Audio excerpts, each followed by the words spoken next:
अस्सलामुअलैकुम। कल रात के एपिसोड में काफ़ी ज़्यादा अच्छा रिस्पॉन्स रहा आपका। Thank you so much. जीते रहिए, खुश रहिए, ऐसे ही आप लोगों ने मेरा साथ देते रहना है और इंशाअल्लाह आगे से आगे जो है रोमांस से भरपूर लड़ाई से स्टोरी शुरू होगी। फ़िलहाल तो जुदाई ही जुदाई है, लेकिन जुदाई में लड़ाई भी। तैयार रहे, अब बहुत कुछ होगा। अब वीडियो की तरफ जाते हैं, तो वीडियो की तरफ जाने से पहले अब सबसे रिक्वेस्ट है कि मेरे चैनल को सब्सक्राइब कर दीजिएगा, वीडियो को लाइक कीजिएगा, कमेंट कीजिएगा और शेयर भी कीजिएगा। दाम मोहब्बत किस्त नंबर 15 पार्ट 1। हेलो डैड, उसने कॉल रिसीव करते हुए कहा। किधर हो तुम? फारिस ने पूछा। वो डैड, एक जरूरी काम आ गया था तो वही निपटाने आया हूँ, वो आहिस्ता से बोला। मैंने पहले ही कहा था अहमद की शादी के दिनों में तुम्हारा फोकस सिर्फ फंक्शंस पे हो, मगर तुम मानते नहीं मेरी बात, फारिस ने गुस्से से कहा। डैड, जरूरी काम बताकर थोड़ी आता है, वो लब कुचलते हुए बोला। अपने सारे काम छोड़ो और यहाँ पहुँचो। जरीब कितनी बार पूछ चुके हैं तुम्हारे बारे में, फारिस में सख्त लहजे में कहा तो वो लब भैंस गया। ओके डैड, मैं आ रहा हूँ कुछ देर तक, वो आहिस्ता से बोला तो दूसरी तरफ फारिस ने कॉल काट दी। वो गाड़ी को दोबारा से होटल की तरफ मोड़ गया। माहरूख की निगाहें अमर के चेहरे पर थी, जिसके तासुरात आज बहुत सर्द व सपाट थे। कव्वाली डांस के वक्त भी उसे ऐसा महसूस हुआ कि वो उसे वैसे नहीं छू रहा जैसे छुआ करता है। उसके छूने में अजीब सा गुरेज और बेजारी महसूस हुई, और अभी वो इलेज़े के साथ किसी बात पर उलझ रहा था। फिर वो इधर आया तो माहरूफ ने जल्दी से निगाहों लग्जाविया बदला और पास बैठी नन्नू को देखा, जो कि काफी बुझी बुझी सी लग रही थी। क्या बात है नन्नू, तुम परेशान हो? नहीं, वो बस मेरे सर में बहुत ज्यादा दर्द हो रहा है, दिल चाह रहा है कि अभी घर चली जाऊं, उसने आहिस्ता से कहा। तो चली जाओ ना, अब वैसे भी पार्टी तो ख़त्म होने वाली है, तो मेरे ख्याल में जाकर आराम कर लो, तुम सुबह से यहाँ पर लगी है, माहरूफ ने कहा। अब अगर मेहमान होती तो फिर चली जाती, लेकिन मेज़बान उठकर इस तरह जाना अच्छा नहीं लगता। वो हल्की से मुस्कुराहट से बोलती उठकर मरहा की जानिब बढ़ी, जो कि उसे बल्ला रही थी। माही देखो ना आप, ये मेरी बात ही नहीं सुन रहे। मैंने उनसे बोला है कि मुझे फर्स्ट टाइम मॉडलिंग करने हैं तो उनके साथ करनी है, लेकिन ये मान नहीं रहे, और प्रोड्यूसर भी मेरे फहद भाई हैं, तो वो चाहते हैं कि इस करदू में हो सारा शूट, क्योंकि वहाँ का माहौल रोमांस से भरपूर होता है, तो ऐसे शूटिंग के लिए बहुत ज़्यादा अच्छा रहेगा। प्लीज़ मनाओ ना इन्हें कि मेरे साथ मॉडलिंग कर ले, इलेज़े उसके पास बैठते हुए बोली तो उसने बेइख्तियार अहमर को देखा, जो कि मोबाइल पे मसरूफ था। मैं इसमें तुम्हारी कोई मदद नहीं कर सकती, क्योंकि अहमर को मनाना मेरे बस में नहीं है। वो हमेशा अपनी मर्जी से और अपनी खुशी से काम करना चाहते हैं, और ज़बरदस्ती तो उनको बिल्कुल पसंद नहीं, तो तुम इस तरह से ज़बरदस्ती से मजबूर मत करो, वो नहीं करेंगे, वो जल्दी से बोली। इसे अहमर का इलेज़े को इनकार करना किस कदर खुश किया था, ये वही जानती थी। अरे यार, कितनी बुरी हो तुम भी, जाओ मैंने बात करती तुमसे भी, वो कहती उठकर चली गई, मगर माहरूफ को इसकी नाराज़गी से कोई लेना देना नहीं था। फिर एक और गुलूगार ने कव्वाली शुरू की तो अहमर इसके पास आकर बैठकर दिलचस्पी से वो कव्वाली सुन रहा था, और इसके हर हर मिसरे पे उसे सराह रहा था। वो तो यकटक इसके चेहरे को देखे जा रही थी, और माहरूफ ने बेइख्तियार इसके कंधे पे सर रखा तो वो चुप कर उसे देखने लगा। फिर वो उसे पीछे हटाता उठकर चला गया, और इलेज़े ने इसका हाथ पकड़ा और स्टेज पे चली गई। वो इलेज़े के साथ मेरे रश्क कमर तूने पहली नज़र कव्वाली पे डांस कर रहा था। फिर इलेज़े ने अपने पर्स से पैसे निकाले और इसके ऊपर से हवा उड़ा दिए। अहमर बेइख्तियार हंस पड़ा और माहरूफ की आंखों में गोया रेत ही रेत भर गई। इसका दिल चाह रहा था कि कब ये महफिल ख़त्म हो और वो यहाँ से भाग जाए। फिर फंक्शन ख़त्म होने के बाद वो घर वापस आई और कपड़े चेंज करने के बाद वो ठंडी हवा खाने के लिए लॉन में आई और नंगे पाँव घास पे चलने लगी। अब ये इससे वहाँ खड़े कुछ देर ही हुई थी कि अंदर से अहमर बाहर और वो जल्दी से झूले में बैठ गई तो वो उसे देख नहीं पाया और सीधा जाकर किन की कुर्सी पे बैठकर सिगरेट सलगाकर लबों से लगा गया। वो उठकर धीरे धीरे चलती इसके पास आई और इसके कंधे पर हाथ रखा तो वो चुप कर उसे देखने लगा। तुम्हें मुझसे कुछ कहना है किया? अहमद ने पूछा तो वो इसके सामने कुर्सी पे बैठ गई।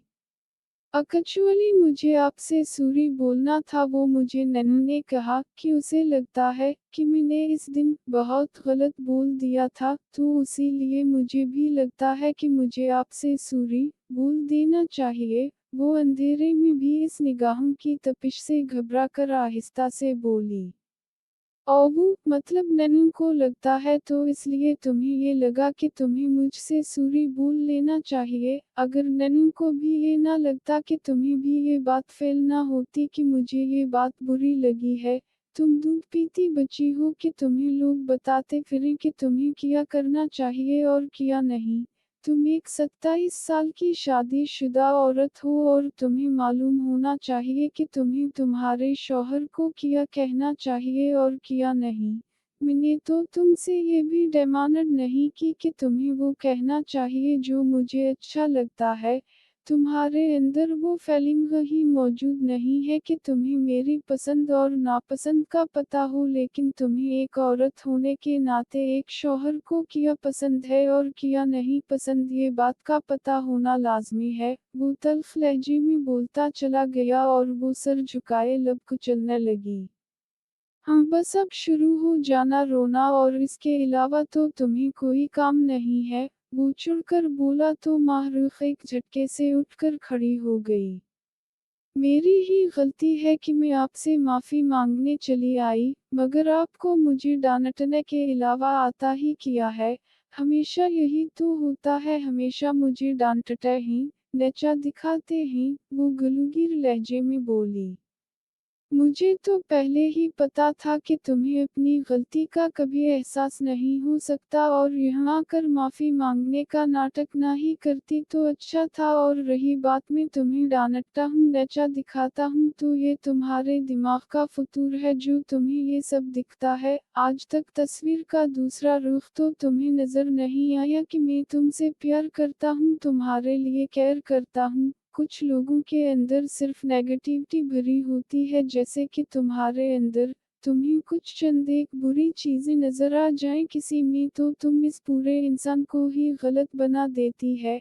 मैंने तुमसे मोहब्बत का इजहार किया, तुम्हारे लिए फूल लाता रहा, मगर तुमने हमेशा मेरे जज्बात का मजाक बनाया। मैंने फिर भी कभी तुम्हें कुछ नहीं कहा और आज तुम मेरे सामने खड़ी होकर मुझे गलत कह रही हो। अपनी हद में रहना सीखो, वरना तुमसे इतना दूर चला जाऊंगा कि तुम मेरी शक्ल देखने का तरसूंगी। वो इसके कंधों से दबोचे चबा चबा कर बोला और फिर उसे छोड़ता लंबे लंबे डिंग भरता वहां से निकलता चला गया। इसकी धमकी सी दिल जैसे सुकड़ सा गया था और पूरी रात नहीं सो पाई थी और सुबह फजर के बाद इसकी ऊँख लगी। शाम को उठी तो पूरे घर में इश्तिहा अंगेज खाने की खुशबू फैली थी और वो किचन में आई तो नन्नू को देखकर मुस्कुरा दी। पता है, जब मैं सीढ़ियाँ उतर रही थी तो मुझे ऐसा लग रहा था कि तुम आई हो, क्योंकि ये खानों की खुशबू तो तुम्हारे हाथ की लग रही थी और देखो सच साबित हो गया। वैसे आज तो कोई फंक्शन नहीं है तो कुछ स्पेशल है क्या? इसने इसके गर्द बाहों का हिसार बांधते हुए पूछा। हम वो फहद के कोई बिजनेस पार्टनर रहे थे, तो मासी ने मुझे फोन किया कि आकर इनके बेटे के बिजनेस पार्टनर के लिए अच्छा सा खाना तैयार कर दो, क्योंकि फहद को कोई रेस्टोरेंट बनाना है, तो अच्छे खाने यहाँ से खाएं तो फिर ही इम्प्रेस होंगे। तो बस फिर मैं चली आई, नन्नू ने हल्का सा मुस्कुराते हुए कहा। अच्छा, वैसे तुम दूसरों की फरमाइशें पूरी कर कर के थकती नहीं हूँ? बिल्कुल भी नहीं, मुझे बहुत खुशी होती है जब मैं किसी के काम आती हूँ। तुम तो मेरी नेचर जानती हो, मैं तो हर वक्त तैयार रहती हूँ हर एक की मदद के लिए। वो हमेशा की तरह अपनी धीमी से मुस्कुराहट से बोली। अच्छा, मेरी भी मदद कर दो, मेरे सर में इस कदर दर्द है, ऐसा लग रहा है कि मेरी आंखें दर्द से बाहर आ जाएंगी, तो प्लीज मेरे सर की चंपी कर दो, वो अपनी कनपटियां मसलते हुए बोली। तुम जाके लाउंज में बैठो, मैं तुम्हारे लिए चाय बना कर लाती हूँ, वो पियो और मैं फिर आलियर के कमरे से नारियल का तेल लाती हूँ, इसके कमरे में मैंने देखा था तो इसकी चंपी करती हूँ, वो जल्दी से बोली। अरे मुलाजिमा से कह दो ना कि वो तेल ला दे, तुम अब इतनी सीढ़ियां चढ़कर ऊपर जाओगी, माहरूफ ने कहा।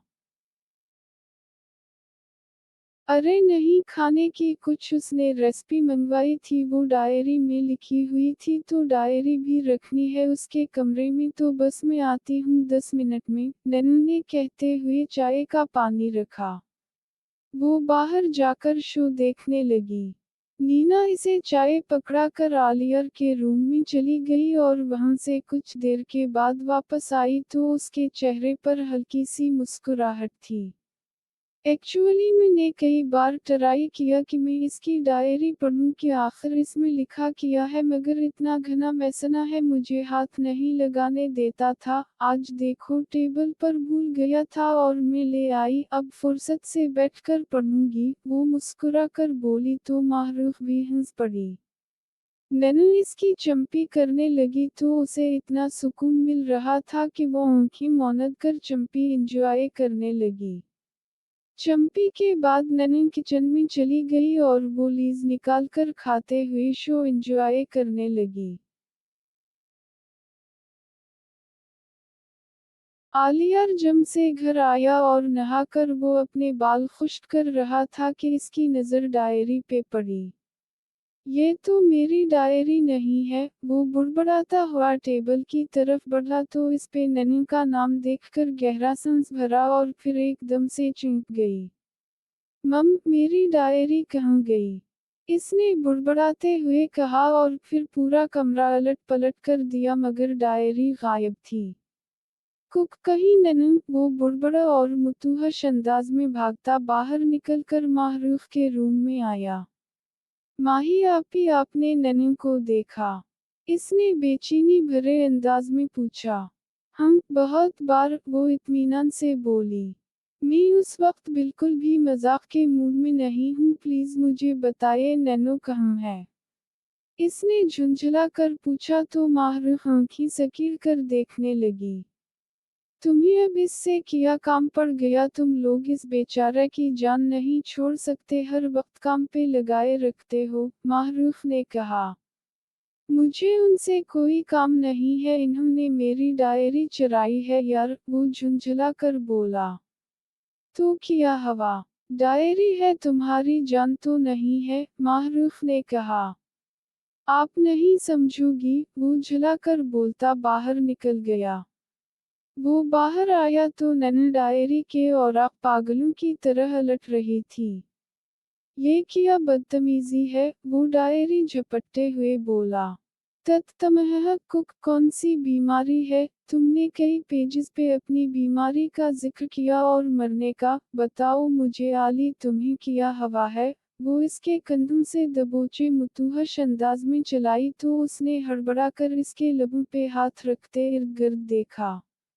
इतनी ऊंची आवाज से बोल रही हैं, यह सब इकट्ठे हो जाएंगे और परेशान हो जाएंगे, और वैसे भी कोई बीमारी नहीं है मुझे, वो गुस्से से बोला। मेरे साथ झूठ मत बोलो, मैं तुम्हारी शक्ल देखकर कई दिन से सोच रही थी कि तुम्हें मसला है, बताओ मुझे ये कौन सी बीमारी है, बताते क्यों नहीं हैं? प्रॉब्लम है तुम्हारा, वो उसका गिरेबान पकड़े दबे दबे अंदाज में चीखी। बब ब्रेन ट्यूमर है, वो आहिस्ता से बोला तो ननी की आंखें फैल गई और आंसू लुढ़क कर इसके कंधारी रुखसार को भगोने लगी। इतनी बड़ी बात तुमने हम सब से छुपाई, तुमने इस बीमारी को कुछ समझा ही नहीं आली, तुम इस बीमारी से लड़ना ही नहीं चाहते, मतलब तुम जीना ही नहीं चाहते, वो खोए खोए अंदाज में बोली।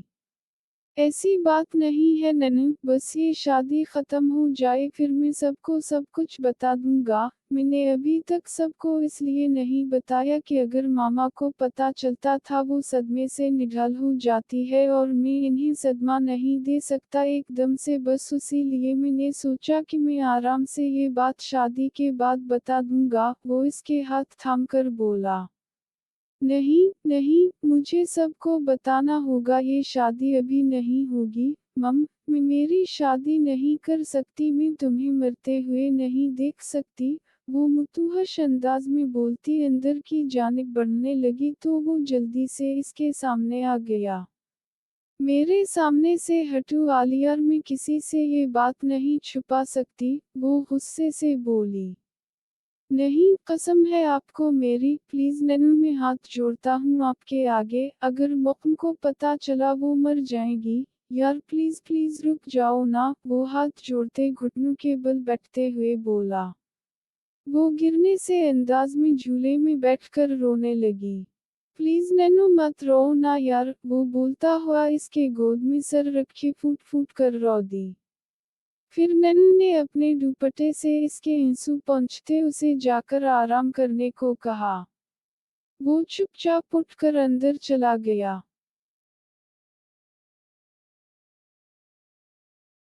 नन्नू ने आलियर के जाने के बाद अपने आंसू साफ किए मगर आंसू तो रुकने का नाम ही नहीं ले रहे थे। वो उठी और फिर स्विमिंग पूल एरिया की जानिब आई तो वहां खड़े अहमद को देखते इसके आंसू मजीद बहना शुरू हो गए। नन्नू, क्या हुआ, क्यों रो रही हो?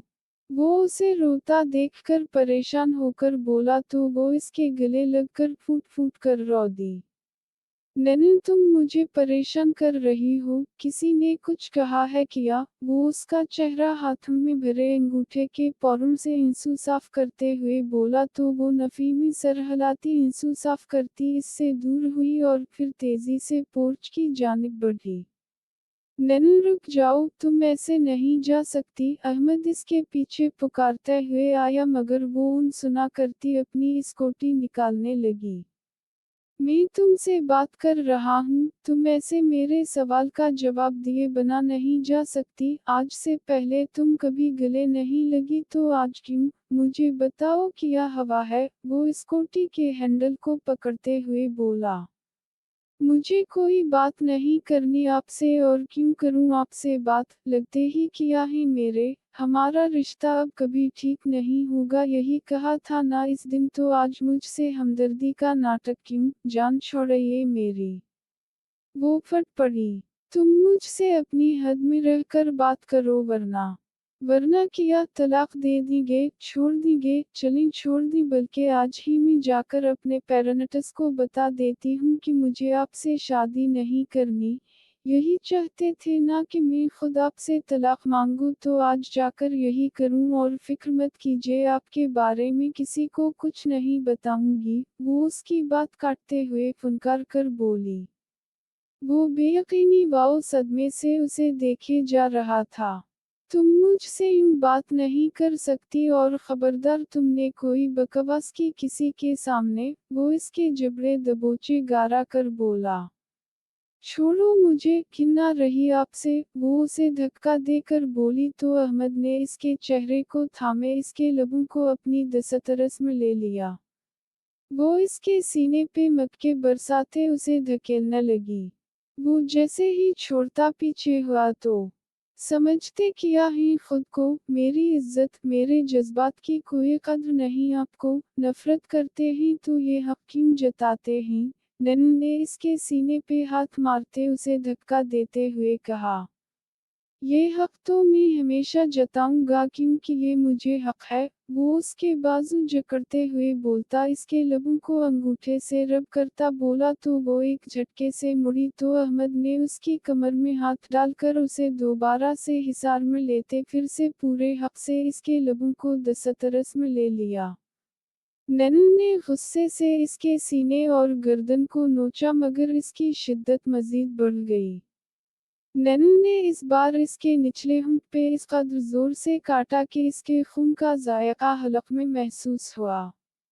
वो ससकारी भरता उसे छोड़ता पीछे हुआ। पार्ट 2 कल इंशाअल्लाह।